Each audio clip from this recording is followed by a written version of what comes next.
അപ്പോൾ അത് വേണോ എന്ന് പല പ്രാവശ്യം ചോദിച്ചു. ഞാൻ കഥ കേട്ടപ്പോൾ ചോദിച്ചു, ഞാൻ പേഴ്സണലി എൻ്റെ വീട്ടിൽ പോയി കണ്ട് ചോദിച്ചു, വഴി വെച്ച് ചോദിച്ചു, ഫോൺ വിളിച്ച് ചോദിച്ചു, 5-6 പേരെ കൊണ്ട് ചോദിപ്പിച്ചു. അതിനോട് പേഴ്സണലായിട്ട് പറയാം. നിങ്ങൾക്ക് നിങ്ങളുടെ ചോദ്യങ്ങൾ. ഒരു കാര്യം കൂടെ, എൻ്റെ ഡിജോടെ ഫസ്റ്റ് പടം ക്വീനാണ്. അപ്പോൾ ഞങ്ങൾക്ക് ഭയങ്കരമായിട്ട് റിലേറ്റ് ചെയ്യാൻ പറ്റും. കാരണം അന്ന് ആ സിനിമ ചെയ്യുന്ന സമയത്ത് ഒരു ഭയങ്കരമായിട്ട് പുതിയ പിള്ളേരെ വെച്ച് ഞങ്ങൾ പുതിയതായിട്ട് ചെയ്തതാണ്. അപ്പോൾ അന്നുണ്ടായിരുന്ന ഞങ്ങളുടെ കൂടെ ഉണ്ടായിരുന്ന പലരുടെ മുഖങ്ങൾ ഞങ്ങൾക്ക് ഇവിടെ കാണാൻ പറ്റും, പേരെടുത്ത് വിളിക്കാൻ പറ്റുന്ന പല മുഖങ്ങളും. അപ്പോൾ അതുകൊണ്ട് ഈ പറഞ്ഞ ഭയങ്കര സന്തോഷമുണ്ട്. ഈ പടത്തിൻ്റെ ഭാഗമായിട്ട് ഇങ്ങനെ ഇരിക്കുന്നതിൽ ഞങ്ങളുടെ പ്രാർത്ഥനയാണ് ഈ പടം നന്നായി വരണം എന്നുള്ളത്. ആ പ്രാർത്ഥനയുടെ കൂടെ നമ്മളെല്ലാവരും ഉണ്ടാവണമെന്ന് റിക്വസ്റ്റ് ചെയ്യുന്നു. ചോദ്യങ്ങൾ ചോദിക്കാനാണ്.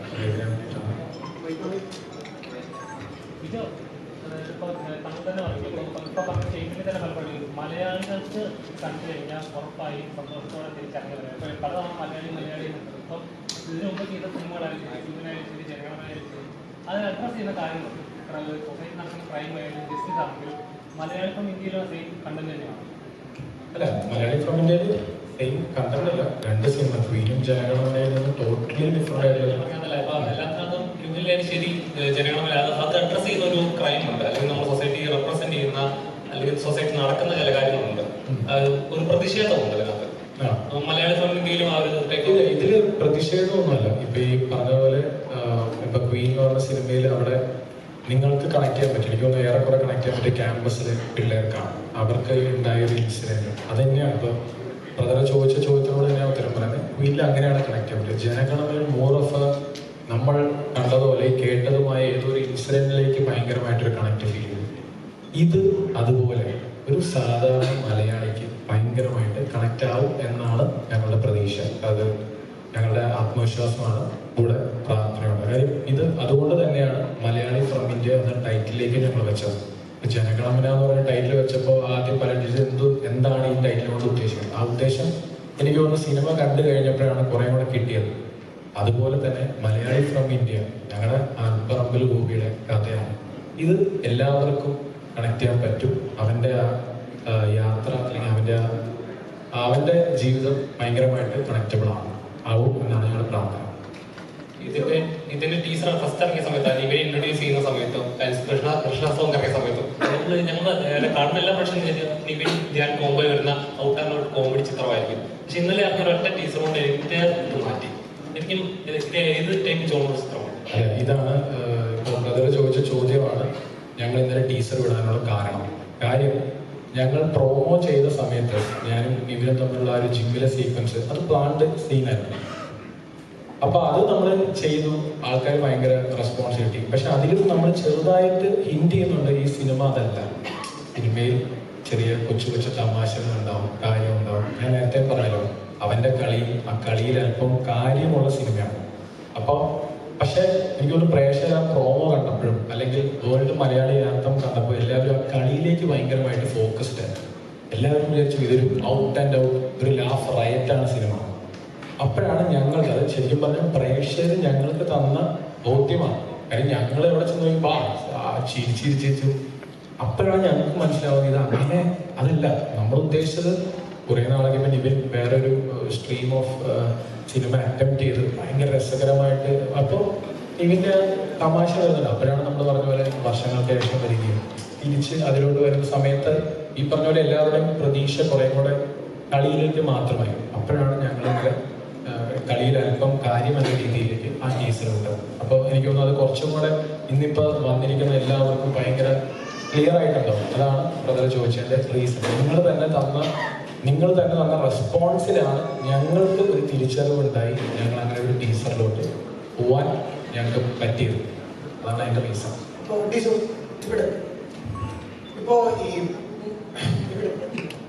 ഓക്കെ.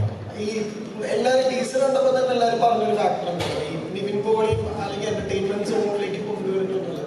ശരിക്കും അവിടെ ഇപ്പോ രണ്ടാമത്തെ ടീച്ചർ ഇട്ടപ്പോൾ ശരിക്കും അവിടെ സംഭവിച്ച റീഡിഫൈനിങ് ഫാക്ടർ ഉണ്ടല്ലോ. അദ്ദേഹത്തിനെ പോലെ ഒരു സ്റ്റാറിനെ കൊണ്ടുവന്ന് നമുക്ക് എന്തൊക്കെ എക്സ്പ്ലോർ ചെയ്യാൻ പറ്റുമോ, ചെയ്യിക്കാം? ശരിക്കും ഓൺ ദ ഫസ്റ്റ് ഡ്രാഫ്റ്റ് ആയിട്ട് നിവിൻ പോളി ചിത്രമായിരുന്നു. ഇത് ആക്ച്വലി ഞാൻ ചെയ്യുന്ന സിനിമകൾ പൊതുവെ I depend more on to the കഥ.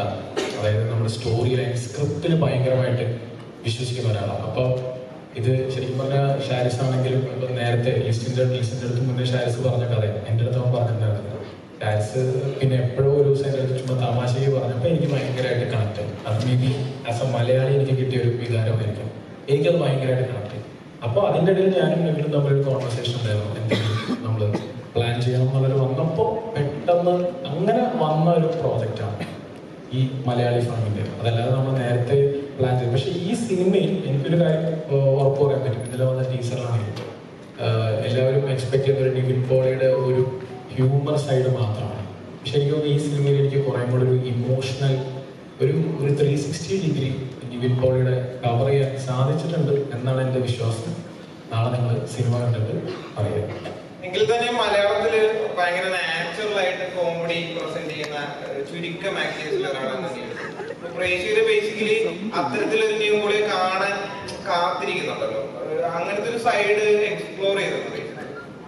അല്ല, അത് ഇപ്പൊ എനിക്ക് തോന്നുന്നു നിങ്ങൾ പ്രോമോ കണ്ടു കാണും. പ്രോമോയിലൊക്കെ മാക്സിമം നമുക്ക് കിട്ടിയ റെസ്പോൺസ് അതാണ്. ഓ, ഹ്യൂമർ ട്രാക്ക് ഭയങ്കരമായിട്ട് അത് ഈ സിനിമയിൽ വളരെ നാച്ചുറൽ ആയിട്ടുണ്ട്. അതാണ് ഞാൻ പറഞ്ഞത്. പക്ഷെ പ്രോമോയിലായാലും മലയാളി അംഗത്തിലൊക്കെ ഓവർഡൂ ചെയ്തേക്കാം. ശരി, നമ്മൾ കോമഡിക്ക് വേണ്ടി സെൻട്രൽ റോളിന് വേണ്ടി വെച്ചതാണ്. ഈ സിനിമ അതല്ല. സിനിമ വളരെ അവൻ്റെ റിയൽ ആയിട്ട് നാച്ചുറൽ. സിനിമ നമുക്ക് അങ്ങനെ ചെയ്യാൻ പറ്റില്ല. അതുപോലെ നമുക്കൊരു എന്താ പറയുക ഭയങ്കര ഫോഴ്സ്ഡ് ആയിട്ട് ചെയ്യാൻ പറ്റുന്ന ഒരു സംഭവം സിനിമ ആൾക്കാർ അതിലൂടെ സഞ്ചരിക്കണം. അപ്പം ഇതിൽ വളരെ സാധാരണ സിനിമയായിട്ട് പോകുമ്പോൾ ചെറിയ ചെറിയ ലൈറ്റർ മൊമെന്റ്സ് ഉണ്ടാവും. അതേ ഉള്ളൂ. അല്ല ഞാൻ ഒരു സ്ഥലത്തും ഓവർഡൂ ചെയ്തിട്ടില്ല. ഈ പറഞ്ഞ എല്ലാ ഷെയ്ഡ്സും കിട്ടും. അതെ, സുദീപ് ജസ്റ്റ് പരിചയപ്പെടുത്തുക. നമ്മുടെ കൂടെ നമ്മുടെ DOP ആണ്. അപ്പോൾ സുദീപ് സിനിമാറ്റോഗ്രാഫർ. ഇല്ലടാ, കിട്ടിയില്ല ഞാൻ പറഞ്ഞത് പോയിന്റ്. നിവിൻ, ആദ്യം അനൗൺസ്മെന്റ് ടീച്ചർ വന്നപ്പോൾ പിന്നെ പാട്ട് വന്നപ്പോഴൊക്കെ നിവിനെ ആ സ്പേസിൽ കണ്ടതിന്റെ ഭയങ്കര സന്തോഷമുണ്ടായിരുന്നു. പിന്നെ ഇന്നലെ പറഞ്ഞ പോലെ ട്രെയിലർ ഇറങ്ങിയപ്പോൾ വേറൊരു രൂപം സിനിമയുടെ കിട്ടുന്നത്. അപ്പൊ നിവിനെ സംബന്ധിച്ച് ഈ സിനിമ കഥ കേൾക്കുമ്പോൾ ഏറ്റവും വലിയ എക്സൈറ്റ്മെന്റ് എന്തായിരുന്നു? എന്താണ് യെസ് പറയിപ്പിച്ചത്? ഈ സിനിമ ചെയ്യാനാണ്. യെസ്, ഈ സിനിമ വളരെ റിലേറ്റബിൾ ആയിട്ടുള്ളൊരു കഥയായിരുന്നു. ആ ക്യാരക്ടർ അൽപർബിൽ ഗോപി വളരെ റിലേറ്റബിൾ ആയിട്ടുള്ളൊരു ക്യാരക്ടർ. എനിക്ക് അത്രയും ക്യാരക്ടേഴ്സ് ചെയ്യാൻ ഭയങ്കര ഇഷ്ടമുള്ള ആളാണ്. അപ്പോൾ ഒരു നാട്ടുപുറം അവിടെ കുറച്ച് സുഹൃത്തുക്കളും ഒരു അവിടെ കളിച്ചിരിച്ച് നടക്കുന്ന ഒരു വലിയ വീട്ടുകാർക്കൊന്നും വലിയ ഗുണമില്ലാത്തൊരു എനിക്ക് അങ്ങനത്തെ ഒരു സ്പേസ് രസമാണ്. അത് ഭയങ്കര എക്സ്പ്ലോർ ചെയ്ത് ഫണ്ണായിട്ട് ചെയ്യാം എന്നുള്ളൊരു ഇതുണ്ടായിരുന്നു. പക്ഷേ ഇതിൽ കഥ ഇത്തിരി കുറച്ചുകൂടി നല്ല സ്ട്രോങ് കഥയാണ്.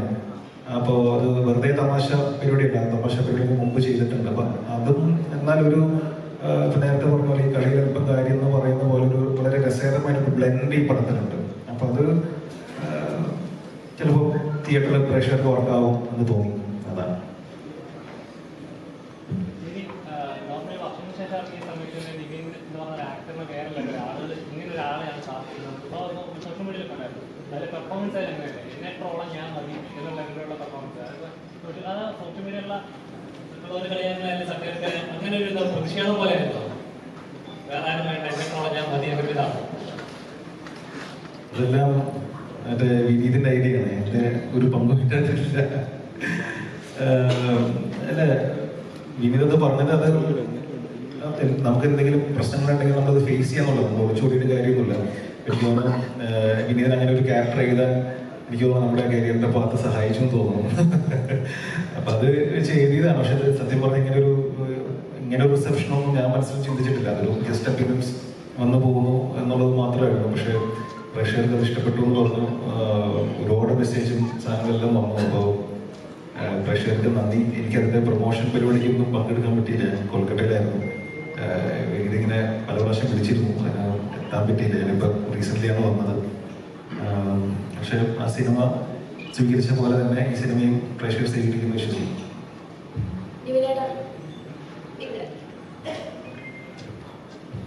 വർഷങ്ങൾക്ക് ശേഷം വന്ന് തിയേറ്ററിലെല്ലാം കയ്യടി നേടിയ ഏറ്റവും കൂടുതൽ കയ്യടി നേടിയ ഒരാളാണ് നിവിനേട്ടൻ ആ ക്യാരക്ടർ വെച്ചിട്ട്. അപ്പം ഇപ്പം ചേട്ടൻ പറഞ്ഞ പോലെ വിനീത് ശ്രീനിവാസനാണ് ഇതിൽ എഴുതിയിരിക്കുന്നത്, ഫുൾ ആളുടെയാണെന്ന് പറഞ്ഞു. പക്ഷെ എന്നിരുന്നാലും ചേട്ടൻ അത് പറയുമ്പോൾ ഉള്ളെന്ന് വരുന്നത് ഫീൽ ചെയ്തു. ചേട്ടൻ്റെ സ്വന്തം ഡയലോഗാണ്. അതൊന്ന് ജസ്റ്റ് ഒന്ന് പറയുക അത് ചെയ്യാം. ഉള്ളിൽ നിന്ന് വരുമല്ലോ, അവസ്ഥ വെച്ചിട്ട് അത് ഉള്ളിൽ നിന്ന് വന്നാലേ പറ്റൂ. അല്ല, അത് ഞാൻ ആദ്യമായിട്ട് കഥ കേട്ടപ്പോൾ എനിക്ക് ഇച്ചിരി പേടിയുണ്ടായിരുന്നു. അങ്ങനെ ഡയലോഗ് പറയാനൊക്കെ പേടിയുണ്ടായിരുന്നു. ഞാൻ വിനീതോട് പറയുകയും ചെയ്തു, വിനീത് ഇത് ഇങ്ങനെ അഡ്രസ്സ് ചെയ്താൽ അത് പ്രേക്ഷകരെ എടുക്കുന്നത് എനിക്ക് മനസ്സിലാവുന്നില്ല, അപ്പോൾ അത് വേണോ എന്ന് പല പ്രാവശ്യം ചോദിച്ചു. ഞാൻ കഥ കേട്ടപ്പോൾ ചോദിച്ചു, ഞാൻ പേഴ്സണലി എൻ്റെ വീട്ടിൽ പോയി കണ്ട് ചോദിച്ചു, വഴിയിൽ വെച്ച് ചോദിച്ചു, ഫോൺ വിളിച്ച് ചോദിച്ചു, 5-6 പേരെ കൊണ്ട് ചോദിപ്പിച്ചു. പക്ഷെ എല്ലാ പ്രാവശ്യം വിനീത് എടാ ഇത് വർക്കാണ്, നീ എന്നെ വിശ്വസിക്കും, ഇത്ര നാൾ എന്നെ വിശ്വസിച്ചുള്ളത്. ഓക്കെ, അപ്പം ഞാൻ ഒരു ബ്ലൈൻഡ് ബിലീഫ് വിനീതിനെ ട്രസ്റ്റ് ചെയ്ത ക്യാരക്ടറാണ്. രണ്ട് ഡയലോഗ് കേൾക്കാൻ എല്ലാവർക്കും ആഗ്രഹം. അത് നമുക്ക് ഇനിയൊരു വേദിയിലാണ്, കാരണം അത് മലയാളി ഫ്രം ഇന്ത്യനെ കുറിച്ച് സംസാരിക്കാം. അതിനോട് പേഴ്സണലായിട്ട് പറയാം.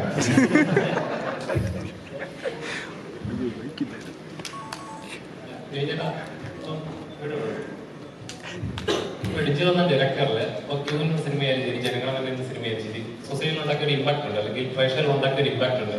അപ്പോൾ അങ്ങനെ ഒരു ഡയറക്ടർ വന്ന് സമീപിച്ചപ്പോൾ എന്തായാലും എന്റെ കരിയറിൽ ഒരു മാറ്റം ഉണ്ടാകുന്ന കഥയായിരിക്കും എന്നൊരു എക്സ്പെക്ടേഷൻ ഉണ്ടാവുമല്ലോ ഓട്ടോമാറ്റിക്കലി. അപ്പോൾ ഇങ്ങനൊരു കഥ ചെയ്യുന്ന സമയത്ത് അല്ലെങ്കിൽ കരിയറിൽ ഒരു എന്റെ ബ്രേക്ക് ത്രൂ തരുന്ന ഒരു കഥാപാത്രമായിരിക്കും ഇത്. അല്ല, ഭയങ്കര എക്സ്പെക്ടേഷനോ അല്ലെങ്കിൽ അങ്ങനെ ലൈഫ് ചേഞ്ചിങ് ക്യാരക്ടറോ അങ്ങനെ ഫീൽ ചെയ്തിട്ടല്ല. ഈ സിനിമ നല്ലതാണ്. ഷാൻസിന്റെ എഴുത്ത് എനിക്ക് ഇഷ്ടമാണ്. ബിജോയുടെ 32 സിനിമകളും എനിക്ക് ഇഷ്ടമാണ്. അപ്പം ഇവരുടെ ഒരു കോമ്പിനേഷനിൽ ഒരു വർക്കുണ്ട്. ഓഡിയൻസിനെ എവിടെയോ കണക്ട് ചെയ്യുന്ന കാര്യങ്ങൾ ഇവരുടെ സിനിമയിലൂടെ വരുന്നുണ്ട്. വളരെ ഇൻട്രസ്റ്റിംഗ് ആയിട്ട് ഒരു ഫിലിം മേക്കറാണ് ഡിജോ. അപ്പോൾ പിന്നെ ഈ കഥയും എനിക്ക് ആ ഗോപിയോട് എനിക്ക് റിലേറ്റ് ചെയ്യാൻ പറ്റി. അങ്ങനെ എടുത്ത സിനിമയാണ്.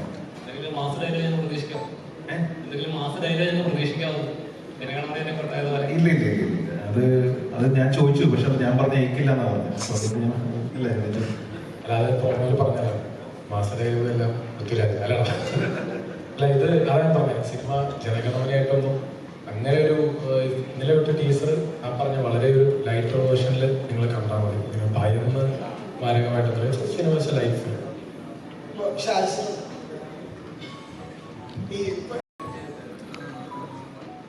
ഉണ്ടായിരുന്നു. ഒരു 1-2 മണിക്കൂർ ഒരു വിഗ് വയ്ക്കാൻ വേണ്ടിയിട്ട് ഞങ്ങൾ പ്രിപ്പയർ ചെയ്തല്ലേ.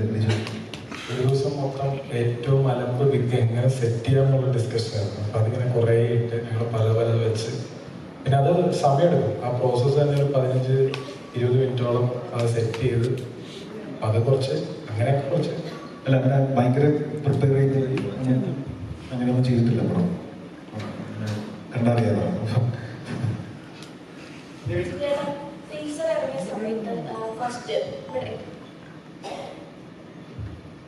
ഇറങ്ങിയ സമയത്ത് ഫസ്റ്റ് ഷോട്ട് കണ്ടിട്ട് കാന്താര സിനിമയാണോ എന്നൊക്കെ ചോദിച്ചിട്ട് കുറെ കമന്റ്സ് ആയിട്ട് അടിയിൽ വന്നിട്ടുണ്ടായിരുന്നു. അപ്പൊ കുറച്ചായിട്ട് ഇത്തരത്തിൽ കലാരൂപങ്ങൾ കാണുമ്പോൾ കാന്താര പോലുള്ള സിനിമകൾ ഇവിടെ കമ്പയർ ചെയ്യുന്നുണ്ട്. അപ്പം ഇത്തരം കമന്റുകളോട് എന്താ പറയുന്നത്?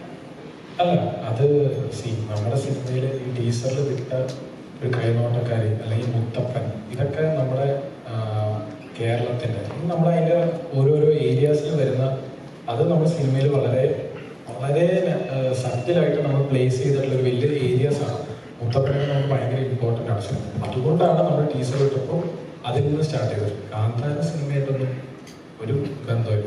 ജസ്റ്റ് ഞാൻ പറഞ്ഞില്ലേ, ഈ മുത്തപ്പൻ നമ്മുടെ മലയാളികൾക്ക് എത്രത്തോളം കണക്റ്റഡ് ആണ്. ഒരു കൈനോട്ടക്കാരി മുത്തപ്പൻ, അതുപോലെ കുറേ ക്യാരക്ടേഴ്സ് ഉണ്ട്. സലീമേട്ടൻ, മഞ്ജു ചേച്ചി ഗോപിയുടെ അമ്മയാണ്. ഈ ക്യാരക്ടേഴ്സൊക്കെ നമ്മളുടെ ലൈഫിൽ നമ്മുടെ അമ്മമാരും ഇങ്ങനെയൊക്കെയാണ് നമ്മൾ കണക്ട് ചെയ്ത് വെച്ചിരിക്കുന്നത്. അപ്പം അതേപോലെ തന്നെയാണ് ആൽപ്പറമ്പിൽ ഗോപിക്ക് ഈ പറഞ്ഞ പോലെ മുത്തപ്പനും ഇവരെല്ലാം. ഇതാണ് മലയാളിയുടെ ഒരു സ്റ്റോറി എന്ന ബേസിസിൽ നമ്മൾ അങ്ങനെ ഒരു ടീച്ചറുണ്ട്. Nothing to do with Kantara.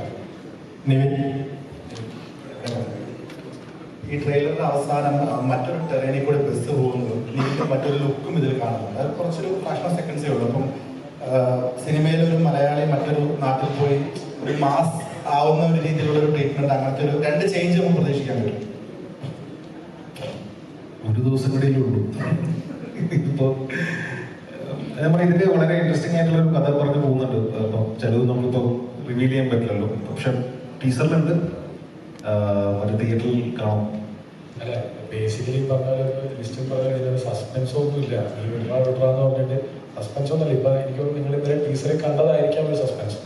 അതായത് ഇതിന്റെ ഒരു ലുക്ക് കൂടെ ഉണ്ട്, അതുള്ളൂ. അതായത് ഇപ്പരം ഈ ജനഗണമന പോലെ ഒരു ഹാർഡ് കോർ സസ്പെൻസ് സ്റ്റോറി സിനിമയല്ല. This is a very light hearted cinema. അതിൽ ഇങ്ങനെ ഒരു ലുക്ക് ഉണ്ട്, അത് വ്യക്തമാക്കണമെന്നുണ്ടായിരുന്നു. അത് ഇന്നലെ ടീച്ചർ വിട്ടില്ലായിരുന്നെങ്കിൽ ഒരു പക്ഷേ നിങ്ങൾ തിയേറ്ററിൽ കാണത്തുള്ളായിരുന്നു. ഞങ്ങൾ അതുകൊണ്ട് അത് ഇന്നലെ നമ്മളത് വളരെ ക്ലീൻ ആയിട്ട് വിട്ടു. ഈ മൈ നെയിം ഈസ് ഖാൻ ഒക്കെ പോലെ വേറൊരു ടെറൈനിലേക്ക് പോകുന്ന പൊളിറ്റിക്സ് ഒക്കെ ഡിസ്കസ് ചെയ്യുന്ന ഒരു തരത്തിലേക്ക് അത് ആക്ച്വലി ഞാൻ കണ്ടു കുറേ സിനിമകൾ ഈ പറഞ്ഞ മൈ നെയിം ഈസ് ഖാൻ ഇങ്ങനത്തെ കുറേ സിനിമകളുടെ റെഫറൻസ് ആണ് എന്ന് പറയുന്നവരാണ്. സത്യം പറഞ്ഞാൽ ആ സിനിമയൊക്കെ നമ്മൾ ഭയങ്കരമായിട്ട് ഇൻസ്പയർഡ് ആയിട്ട് കാണണം. അത് വേറെ ലെവൽ സിനിമയാണ്. ഇത് എനിക്ക് തോന്നുന്നു ഇപ്പോൾ ജനഗണമനയുടെ സമയത്ത് നമ്മൾ ഏപ്രിൽ 27 നടക്കുന്നതിന് മുന്നേ അത് പലരും പറഞ്ഞു അബ്ദുൾ നാസർ മദനിയുടെ കഥയാണോ എന്നൊരു ചോദ്യം ഉണ്ടായിരുന്നു. പക്ഷെ അത് നിങ്ങൾ ഏപ്രിൽ 27 വന്ന് കണ്ടപ്പോൾ നിങ്ങൾക്ക് മനസ്സിലായി. അതുപോലെ തന്നെ ഇത് അൽപ്രബിൾ ഗോപിയുടെ കഥയാണ്. 24 മണിക്കൂർ നാളെ വരുമ്പോൾ അത് വളരെ ക്ലിയർ ആണ്. സിമ്പിൾ. അതായത് നാളെ തന്നെ മെയ് 1 റിലീസ് ചെയ്തു. അത് തൊഴിലാളി ദിനം എല്ലാവരും സ്പെസിഫൈ പോയിന്റ് ചെയ്യപ്പെടുന്ന പോലെ ഒരു തോന്നൽ. അല്ല, അതാണ് തൊഴിലാളി ദിനത്തിൽ ശരിക്കും ഒരു പണിയെടുക്കാത്ത രണ്ടുപേരുടെ കഥയാണ് അത്. കാര്യം വളരെ ഡീപ്പ് റൂട്ടായിട്ട് സാധാരണക്കാരനെ റോ ആയിട്ടുള്ള ഒരു മലയാളി, അവനിങ്ങനെ ലുങ്കി മുണ്ടൊക്കെ കൊടുത്ത് സൈക്കിളിൽ നടക്കുന്നവൻ, പത്രമൊക്കെ വായിച്ച് ഇങ്ങനെ നടക്കുന്ന ഒരു തന്നെ അവൻ്റെ അമ്മ. അപ്പൊ അത് ലിസ്റ്റിനായാലും അന്ന് പറഞ്ഞു മെയ് 1 നമുക്കൊന്ന് ടാർഗറ്റ്, ഐ മീൻ അതൊരു ഓപ്ഷൻ അല്ലേ എന്ന് പറഞ്ഞപ്പോൾ ശരിയാണ്, ഞങ്ങൾക്ക് എല്ലാവർക്കും ഭയങ്കരമായിട്ട് കണക്ട് ആയി. ശരി, അതേ സിനിമയിൽ അത് തന്നെയാണോ, ഒരു പണിയില്ലാത്ത അവൻ്റെ കഥയല്ലേ. അപ്പൊ അത് മെയ് 1 അതാണ് ഇന്ന് പ്രസ് മീറ്റ് വെച്ചതിന്റെ മെയിൻ ഇതാണ്. പലർക്കും ഈ പറഞ്ഞ പോലെ ബുധനാഴ്ച ഒരു സിനിമ റിലീസ് അവർക്ക് കിട്ടിയിട്ടില്ല. അതുകൊണ്ട് അതൊന്ന് എൻഫോഴ്സ് ചെയ്യാൻ അല്ലെങ്കിൽ റീഇൻഫോഴ്സ് ചെയ്യാനാണ് നമ്മളുടെ ഉദ്ദേശം ഇന്ന് ഈ മൊമെന്റ്. ഒരു കാര്യമില്ല അതിൽ. ഈ സിനിമ 2 മണിക്കൂർ 40 മിനിറ്റ് ഉണ്ട്, 2 hours 40 minutes. നമുക്ക് മനസ്സറിയാം ലെങ്തി സിനിമ തന്നെയാണ്. ഞങ്ങളതിൽ സ്റ്റിക്ക് ഓൺ ചെയ്യും. ഈ സിനിമയിൽ ഞങ്ങൾ മായം കലർത്താൻ ശ്രമിച്ചിട്ടില്ല. ഇതിൽ മായം കലർത്തി ഇത് പൊല്യൂട്ട് ചെയ്ത് ഇത് കുറച്ചുകൂടെ അങ്ങനെയൊന്നും നമ്മൾ വിചാരിച്ചിട്ടില്ല. ജെനുവിൻലി ഞങ്ങൾ സിനിമയ്ക്ക് വിശ്വസിക്കുന്ന ലെങ്ത്തിൽ ഞങ്ങൾ ഇത് സിനിമ ഇറക്കുകയാണ്. അതിനൊരു കാര്യം എന്ന് വെച്ചാൽ ഇന്നത്തെ മലയാളിയോട് ഞങ്ങൾ വിശ്വസിക്കുന്നു ഈ പറയുന്ന ഏറ്റവും കൂടുതൽ പലതരത്തിലുള്ള സിനിമകൾ കാണാൻ വില്ലിംഗ് ആണ്. അപ്പോൾ അവർ വില്ലിംഗ് ആയിട്ടുള്ളവരുടെ മുന്നിൽ ഞങ്ങളിനി സിനിമയെ മായം കലർത്തുന്നോ പൊല്യൂട്ട് ചെയ്യാനോ കാര്യമില്ല. അത് ഈ വർഷത്തെ ഈ റെക്കോർഡ് വെച്ചിട്ട് ഈ പറയുന്ന മലയാളികൾക്ക് അത് കണ്ട് ഇഷ്ടമാവുന്ന ഞങ്ങൾ പ്രതീക്ഷിക്കുന്നു, പ്രാർത്ഥിക്കുന്നു. ഞങ്ങളായിട്ട് ഇതിനെ പൊല്യൂട്ട് ചെയ്യാൻ നോക്കിയിട്ടില്ല. ഞങ്ങൾ ജെനുവിനായിട്ട് തന്നെ 100% കോൺഫിഡൻ്റ് ആയിട്ട് തന്നെ ഈ സിനിമ ഇപ്പോഴത്തെ മലയാള സിനിമകളിലേക്ക് ഇപ്പോൾ നടക്കുന്ന പറയാം പണ്ടൊക്കെ 100 ദിവസം 150 ദിവസം അങ്ങനെ ഒരു ട്രാക്ക് ഉണ്ടായിരുന്നു. ഇപ്പം നമുക്ക് 100 കോടി 200 കോടി അങ്ങനത്തെ ഒരു ഇതാണ്. അത്ര പ്രൊഡ്യൂസർ എന്താണ് എനിക്ക് അത്രയും കോടിയൊന്നും വേണ്ട. ഇപ്പം നിലവിൽ ഈ ഇറങ്ങുന്ന എല്ലാ സിനിമകളും ഇപ്പോൾ നല്ല കണ്ടന്റ് ഓറിയന്റഡ് ആയിട്ട് ഉള്ളതുകൊണ്ട് ഇതെല്ലാം നന്നായിട്ട് പൊക്കൊണ്ടിട്ടിരിക്കുകയാണ്. ഇപ്പം ഫെബ്രുവരി നോക്കിയാൽ ഫെബ്രുവരി മുതൽ ഇറങ്ങിയ എല്ലാ സിനിമകളും തന്നെ 50 കോടിക്ക് മേളിലാണ്. ഒരു 90% സിനിമകൾ, അല്ലെ 95% സിനിമകൾ. മലയാള സിനിമകളെല്ലാം എല്ലാ സ്റ്റേറ്റിലും സ്വീകരിക്കുന്ന ഒരു കാലമാണ്. എനിക്ക് തോന്നുന്നത് നിവിൻ്റെ സിനിമയാണ് പ്രേമമാണ് ഒരു ഔട്ട്സൈഡ് കേരള ഒരു 2 കോടി രൂപ 2.5 കോടി രൂപ ഷെയർ വന്നത്. അതാണ് മലയാള സിനിമയിൽ ഏറ്റവും കൂടുതൽ ഷെയർ വന്ന ഒരു സിനിമ. അതിനുശേഷം ഏറ്റവും കൂടുതൽ ഷെയർ വന്ന പടമാണ് ഇപ്പോൾ മഞ്ഞുമൽ ബോയ്സ്. അല്ലെങ്കിൽ ഇപ്പോൾ പ്രേമിൽ ഇപ്പോൾ 4-5 കോടി രൂപ ഷെയർ വന്നു. അപ്പം ഇപ്പോൾ തമിഴായിക്കോട്ടെ തെലുങ്ക് ആയിക്കോട്ടെ ഏറ്റവും കൂടുതൽ ഇപ്പം അവിടെയൊന്നും നല്ല സിനിമകൾ ഇപ്പോൾ ഇറങ്ങുന്നുമില്ല. അത് ഒരു വലിയൊരു കാരണമാണ്. അപ്പം ഇപ്പം നമ്മൾ തന്നെ നാളെ ഈ സിനിമ ഇറങ്ങുമ്പോൾ അത്രയും സ്റ്റേഷൻസ് ആണ് കിട്ടിയിരിക്കുന്നത്, തിയേറ്ററുകൾ കിട്ടിയിട്ടുണ്ട്. കാരണം ഒരു സിനിമ നല്ലതാണെങ്കിൽ മാക്സിമം കളക്ഷൻ കിട്ടാനുള്ള എല്ലാ കാര്യമുണ്ട്. അതുകൊണ്ടിട്ട് ഇപ്പോൾ ഒരു 100 കോടി എന്ന് പറയുന്നത് ഒരു അസാധ്യമായ കാര്യമല്ല. ഒരു പടം നല്ലതാണെങ്കിൽ 100 കോടി ഫാസ്റ്റായിട്ട് വന്നുകൊണ്ടിട്ടിരിക്കും. ഇപ്പോൾ ആടുജീവിതം പോലെയുള്ള ഒരു സിനിമ അതുപോലും എത്ര പെട്ടെന്നാണ് 100 കോടി 150 കോടിയിലേക്ക് വരുന്നത്. സോ അങ്ങനെ ഓഡിയൻസെ മാറിക്കഴിയും. ഇപ്പോൾ ആളുകൾ സ്പെൻഡിങ് മൂഡിലാണ് ചെലവഴിക്കാന്നുള്ള കാര്യം. ഇവൻ തന്നെ പറഞ്ഞാൽ നമ്മൾ ടൈമിങ് ഡ്യൂറേഷൻ ഇച്ചിരി കൂട്ടി വെച്ചേക്കാന്ന് പറഞ്ഞു. കാരണം എന്താണെന്ന് വെച്ചാൽ പുറത്ത് ഭയങ്കര ചൂടായതുകൊണ്ടാണ് അകത്ത് AC-ലാണെങ്കിലും വന്നിരുന്നോട്ടെന്ന് പുറത്ത് എങ്ങനെയെങ്കിലും വിചാരിച്ച് സിനിമ കാണുക എന്നുള്ള ഉദ്ദേശത്തിലാണ് ഞങ്ങൾ ഒരു 10 മിനിറ്റ് കൂടി ഇല്ല 2:30 തീർക്കാവുന്ന പറഞ്ഞു.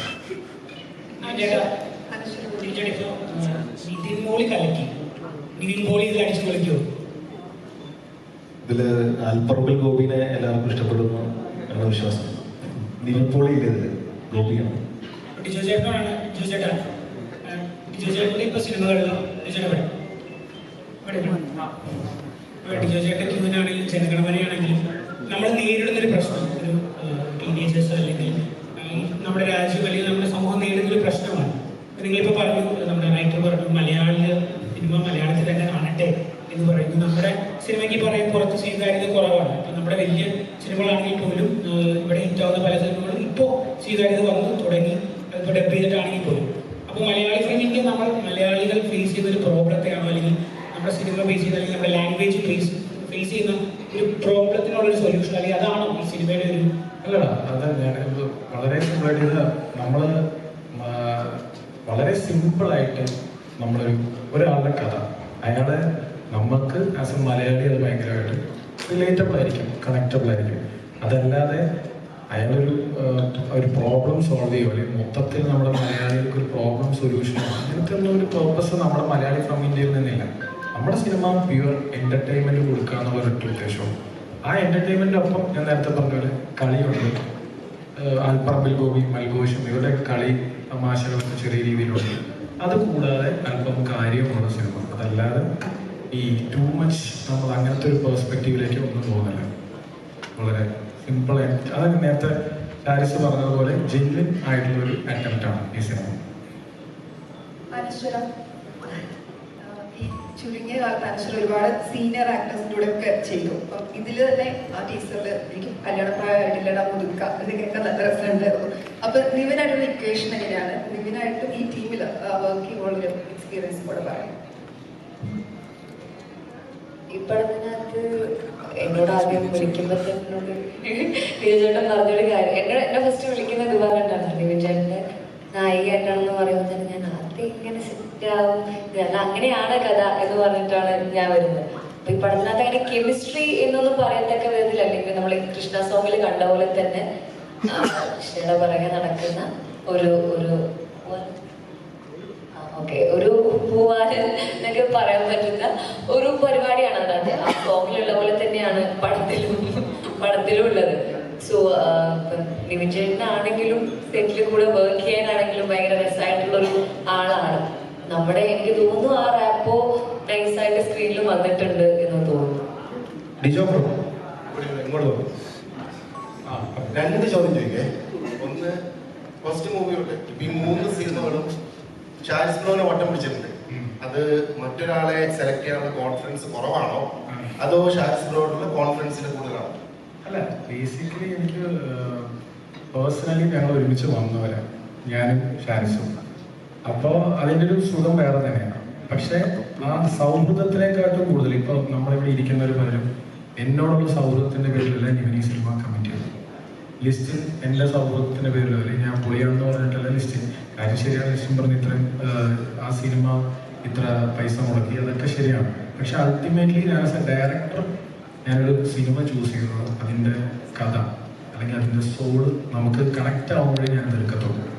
അപ്പോൾ അതുകൊണ്ട് മാത്രമാണ് അത് ഏറ്റവും മുന്നിൽ നിൽക്കുന്നത്. അത് സൗഹൃദമല്ല, ഈ പറഞ്ഞ പോലെ ഷാരിസുമായിട്ട് സൗഹൃദം. അങ്ങനെയാണെങ്കിൽ ഞങ്ങളിപ്പോൾ ഒരു 150 സിനിമ ചെയ്യണ്ട. കാര്യം അവൻ എൻ്റെ അടുത്ത് പല കഥകളും ചർച്ച ചെയ്തിട്ടുണ്ട്. അവൻ എന്നെ അറിയിച്ചത് നിനക്ക് വർക്കായില്ലേ എന്ന് അവനും എന്നോട് പറയും. കാര്യം ഞങ്ങൾ നമ്മുടെ ബന്ധം അതാണ്. അങ്ങനെ വർക്കാവാത്തതാണോ വേറെ ചെയ്തത്? ആരും ഇല്ലില്ല, അത് അവൻ എന്നോട് പറഞ്ഞതല്ല. ഒരു ക്വസ്റ്റ്യൻ പറയാം. ഇപ്പോ നമ്മുടെ ക്യൂവില് ഒരു പ്രൊഫസറായിട്ട് നെക്സ്റ്റ് മൂവി ജനഗണമനയിലെ പ്രൊഫസർ. അപ്പൊ അതിലിപ്പോ കള്ളനും കൊള്ളക്കാരനും ബോംബരൊക്കെ ഉണ്ടായിട്ട് ഈ പ്രൊഫസർ തന്നെ തെരഞ്ഞെടുത്തത് ബോധപൂർവ്വം എടുത്തതാണ്. അത് അങ്ങനത്തെ സിനിമയിൽ അവിടെ ഒരു ഏരിയ വന്നപ്പോൾ ഞാനത് എക്സ്പ്ലോർ ചെയ്യാൻ ഓർത്ത് എടുത്തത് മാത്രമാണ്. രണ്ടാമത്തെ അവിടെ ഒന്നുമില്ല, ആശയം ഇല്ല, ഒന്നുമില്ല. വളരെ സിമ്പിളായിട്ട് അത് വന്നു ചേർന്നതാണ്. അല്ലാതെ വേറെ ഒന്നുമില്ല. ഇപ്പൊ ഇതിൻ്റെ അകത്ത് പ്രൊമോ ചെയ്തതിൽ ഞാൻ ഡയറക്ടറായിട്ടല്ല, സിമ്പിൾ. വേറെ